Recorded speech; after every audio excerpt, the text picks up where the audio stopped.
All right, so I saw a video by Dr. Ruben, MD. He's the board-certified allergist. I'm sure you've seen him. He's got the nice little bow tie, the glasses, kind of curly hair. Does a great job of letting us know about things that are happening because at this point, with the government's been gutted. We're not getting the alerts maybe we should have. But anyway, he does a great job. And he was talking about being very careful because of the heat dome effect that's happening. I'm filming this video right now. It is June 20th, 2025. And so his video was out not too long ago because, yeah, there's a heat wave coming through. And you can go check his stuff. I'll tag him in here, and he can maybe talk to the effects. But I'm going to talk about how bad this is. I don't even know what long-term damage I have from this, but I lived in southern New Mexico for 12-something years, and I have another one too from when I lived in California way back. But anyway, I lived in southern New Mexico for about 12 years, and one of the things that would happen there is it would be hot. And if you're not familiar with how the desert is, if it does rain, whatever water doesn't become humid air after a rain, it hardens the ground, and the ground becomes like clay.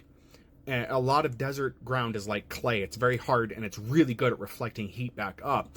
And unfortunately, you still have to work jobs, you still have to be outdoors, and there's not much you can do to protect yourself. And there's a weird thing that happens, and I'm going to explain this out, and again, hopefully if he sees this, he can comment on it, or somebody else can, but you get waterlogged because you're trying to stay hydrated, but you end up drinking too much water.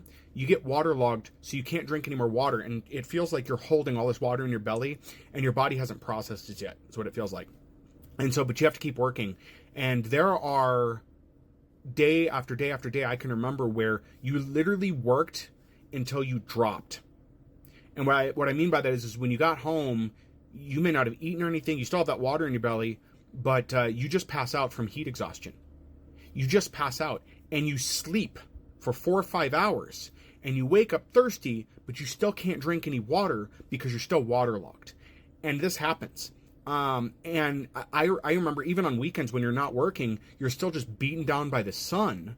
And keep in mind, a lot of us didn't have air conditioning, so you're still hot even though you're in your house with the windows shut and there's no breeze, nothing. It's slightly cooler than outdoors, and you're waterlogged, and you have heat exhaustion or possibly heat stroke. And a lot of us didn't go to the hospital. We would just sleep. So I don't know what long-term effects that had. I also remember, and this is probably a bad sign for my health later on in life, but when I was a kid in California, we used to go to the beach a lot on hot days. And we sometimes wear sunscreen. I know it's not good now. I wear a lot more now, you guys. I wear a ton more now.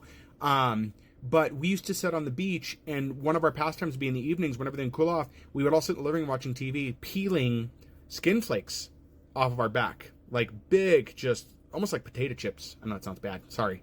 But we used to do that. I know it's not healthy. That's just the way we lived. It's just the way things were. So, yeah, I don't know what the lasting effects of that are, but you have to meter out what water you're drinking. I know that's difficult when you're hot and you're thirsty.